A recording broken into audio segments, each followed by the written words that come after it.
In the annals of baseball history, few images are as enduring or as powerful as Curt Schilling's bloody sock from Game 6 of the 2004 ALCS.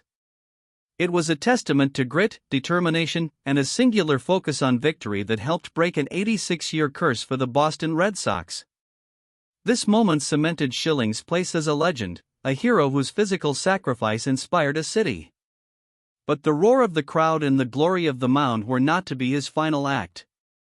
His life after baseball would prove to be a complex, often tumultuous journey of reinvention. After an illustrious pitching career spanning 2 decades, Curt Schilling officially retired from Major League Baseball in 2009. The transition from elite athlete to civilian life is a challenge for many, but Schilling, known for his intense competitiveness, sought new arenas for his ambition. His mind, always active, turned not to coaching or traditional sports management, but to a passion cultivated off the field, the immersive world of video games. This marked the beginning of an audacious entrepreneurial chapter. In 2006, while still an active player, Schilling founded Green Monster Games, later renamed 38 Studios, a nod to his jersey number. His vision was to create a groundbreaking massively multiplayer online role-playing game, or MMORPG, that would rival industry giants. He assembled a dream team of creative talent, including fantasy author R.A. Salvatore and comic book artist Todd McFarlane, alongside seasoned game developers. It was an ambitious endeavor, fueled by Schilling's personal fortune and an unyielding belief in his creative project. Building a high-budget video game required immense capital. 38 Studios quickly became a financial black hole, consuming millions in development costs. By 2010, the company, headquartered initially in Massachusetts, began seeking significant investment to stay afloat and complete its flagship project. Schilling had personally invested a substantial portion of his baseball earnings, but the scale of the game's development necessitated external, large-scale funding that venture capitalists were hesitant to provide for such a risky undertaking. In a controversial move, the state of Rhode Island offered 38 Studios a $75 million loan guarantee in 2010 to relocate to Providence. The deal was designed to create jobs and boost the state's economy, promising hundreds of high-tech positions. For Schilling, it seemed like a lifeline, a chance to realize his creative dream. For the state, it was a high-risk, high-reward gamble on a celebrity-backed venture that promised innovation and prosperity. The long-term implications, however, would prove disastrous. Despite the financial pressures, 38 Studios delivered a polished product. In February 2012, Kingdoms of Amalur: Reckoning was released, an action role-playing game set in a vibrant fantasy world. It received generally positive reviews from critics, praised for its rich lore, engaging combat, and expansive open world. The game achieved respectable sales, moving over 1.2 million units in its first few months. It was a creative triumph, demonstrating the potential of Schilling's team. Yet, commercial success alone couldn't stem the tide of deeper financial woes.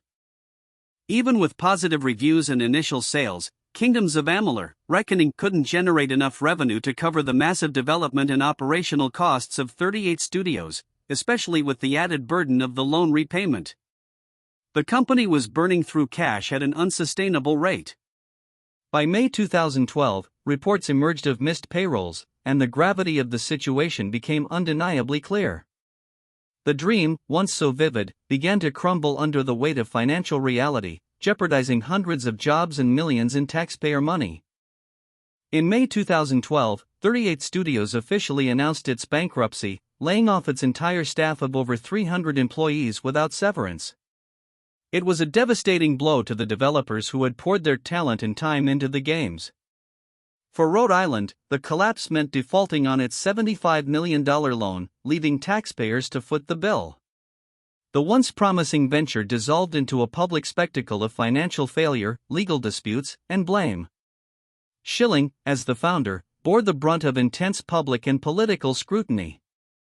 The aftermath of 38 Studios' collapse was a personal and financial nightmare for Curt Schilling.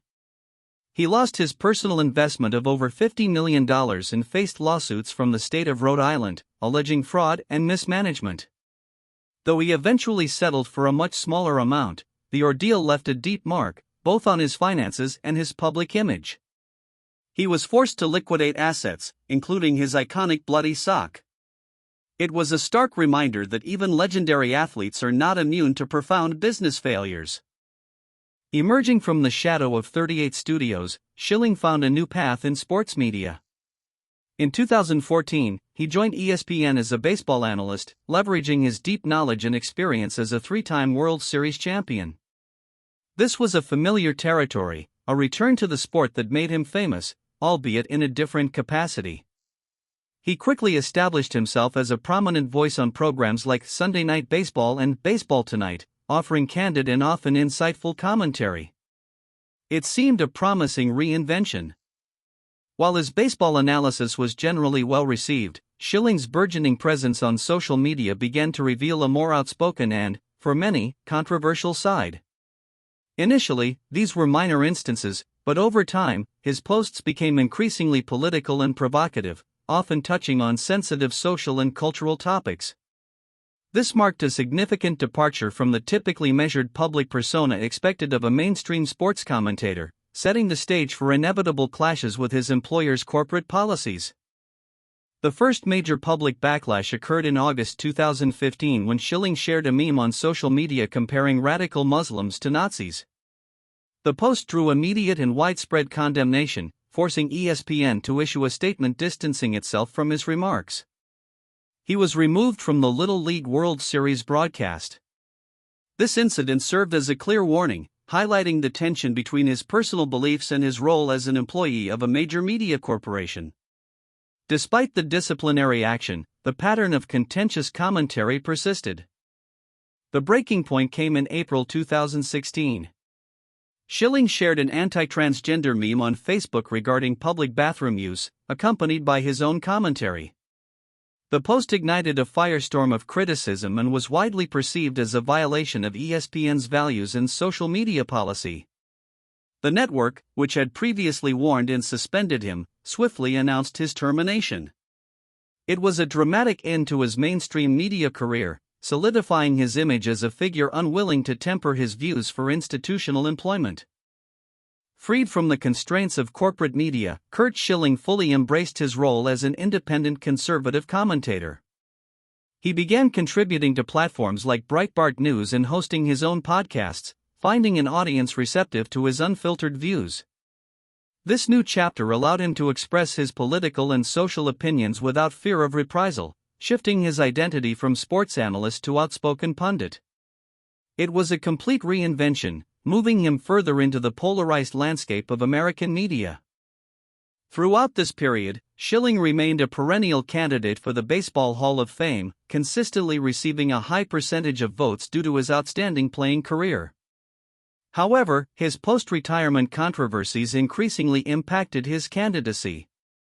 Many voters cited his public comments and political stances as reasons for withholding their votes, sparking debates about character clauses and the role of off-field conduct in Hall of Fame induction. He reached his final year on the ballot in 2021, falling short of the required 75%. After his 2021 results, Curt Schilling requested to be removed from the Hall of Fame ballot, stating he no longer wished to be considered by the Baseball Writers Association of America. This unprecedented move underscored his disillusionment with the voting process and the perception that his character was unfairly judged. It was a definitive statement from a man who had always forged his own path, choosing to exit a system he felt had become politicized rather than accept a contentious induction. Beyond media commentary, Schilling has become a vocal figure in conservative politics, a staunch supporter of Donald Trump. He has actively participated in rallies, made political endorsements, and used his platform to advocate for his views. This deep dive into political activism further solidified his identity as a figure far removed from the unifying appeal of a sports hero. His embrace of a distinct political ideology has both galvanized a base of supporters and alienated a segment of his former fan base. Curt Schilling's journey post-retirement has been a continuous process of reinvention. From a legendary athlete to a visionary, yet failed, entrepreneur, then to a mainstream sports analyst, and finally to an independent, often controversial, political commentator. Each phase has reshaped his public identity, often in dramatic and unexpected ways. He has consistently chosen authenticity over conformity, even when it meant facing severe criticism and career setbacks. His story is a testament to the complex paths public figures can take. Today, Curt Schilling remains a polarizing figure. For some, he is a courageous truth-teller, unyielding in his convictions, an embodiment of American spirit. For others, he represents a fall from grace, a hero whose post-career choices tarnished his athletic legacy. There is little middle ground in the public's perception of him. His narrative encapsulates the broader cultural divides within society, where the lines between sports, business, and politics have become increasingly blurred, defining public figures in new, challenging ways. Curt Schilling continues to be active in independent media, sharing his perspectives and engaging with his audience on his own terms. While the grand entrepreneurial vision of 38 Studios is a distant memory, and his mainstream media career concluded abruptly, his influence as an outspoken voice persists.